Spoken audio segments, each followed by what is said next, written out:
All right, y'all, back with another video. Just to be kind of addressing a couple issues. Really, one main issue that I have with this bike. If you notice, I have the windscreen off, and these clips, I hate them, but you can pop them out carefully with a flathead screwdriver. Anyway, yeah. So this headlight is actually very well made. It's not cheap looking LED, very bright. It's a great headlight. But yeah, I had to tighten it up. So these are Torx 40, or I believe they're 10 millimeter. Tighten these up. I went ahead and adjusted the headlight beam. There's a couple procedures, a couple ways you can do it. I just follow my method, and it usually works with pretty well. Which is, I think, it's pretty much the standard method for most. But I'll tell you what I do. I put the bike about 25 feet away from the door. I measure. I get on the bike and I measure about center. I measure to the center of the headlight itself, and then I take that measurement and transfer it to my garage door, and I'll go 2 inches down, and put another mark on the door. So what I usually do is aim the beam in between those marks or below the bottom mark, but just at the top of the bottom mark. So that's usually how I adjust it, because that'll make sure you're not blinding somebody going down the road and shining it in their face. So that's usually how I do it. Like I said, measure to the center, from the ground to the center of the bulb, and then take that measurement, go to the door, mark it, and then measure 2 inches below that measurement. That's usually how I do it. And I've never really had an issue. Doesn't seem to make people upset, so I feel like it's sufficient, and it actually aims the beam down the road pretty well. So works for me. Somebody will probably disagree with what I'm telling you, but that's how I do it. You don't have to do it that way. But yeah, and that's just the tape marks that I put on my door right there, that I use. So that's the process I use. But anyway, to get this windscreen off, I'll kind of try and show you what I did here. I'll just kind of imitate it, because these clips are a pain. But so before, I'd ride the bike at nighttime, and by the time I hit a couple bumps, it would be out of adjustment, and it would be aiming all the way at the ground, and I wouldn't be able to see. But I'm gonna put this back on and demonstrate how easy this is to get off. I thought it'd be a pain to get off. It's actually more of a pain to pop back on.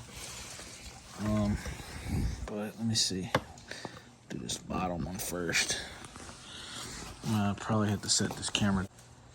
So it doesn't help either that the mount is super flimsy that these clip into. So and so it's really difficult to refrain from getting the headlight out of adjustment. So I'm hoping me pushing hard didn't do that, but so I'm probably gonna just leave it on. But I'll show you what I did to get it off. That way you guys get an idea of what I did. So basically all I did, I took this flathead screwdriver, right, and put it right here behind the clip, and you just kind of got to get it at an angle, and I just twisted as if I was turning a screw, and it popped right out. I did the same thing on this side too. Got it behind here. Got it behind, let's see if y'all can see that. Got it behind there, and I just twist, and it'll pop right out. See, just like that. So I did that on both the top ones and the bottom ones as well. Okay, actually, let me shut the camera off, but I did that on the top one and the bottom one as well. And yeah, it pops right out. just be careful with it because those clips can break. If they're anything like the ones on cars, they tend to break. I just don't like how hard you got to push because you could potentially push your headlight out of adjustment. So what I'd probably do is put some pressure on here and kind of hold your light after you tighten it down. Like I said, it's a Torx 40. Yeah, a T40 bit or a 10 millimeter. I'll tighten that up, and then it won't move at all. So what I'll probably say too is that if it does loosen up in the future, probably be a good idea to use lock washers. But it seems pretty tight. I tighten it down, and I mean, it's definitely not moving. Well, I gotta put the clips back on, but it's not moving. So, and really, that was the main point of this whole video. But other than that, everything's going fine so far. Really, I'm gonna see if I can get a slightly different seat, maybe, because I had a Mustang seat on my iron, and that thing is really comfortable. This seat's comfortable, but I really like that Mustang seat. I'm gonna see if I can get a Mustang seat for this one. But the nature of this seat is slightly different because it actually folds up and the tank's under it. So I don't know how that's gonna work out, but we'll see. We'll cross that bridge when we get there.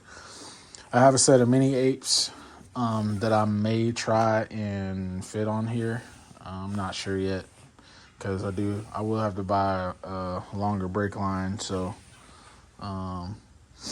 but I think everything else is fine. It seems I have enough slack for everything else if I were to do mini eights. So, but yeah, I think that'll be it for this video. I hope you guys get something out of this. Yeah, until next time, I'm out.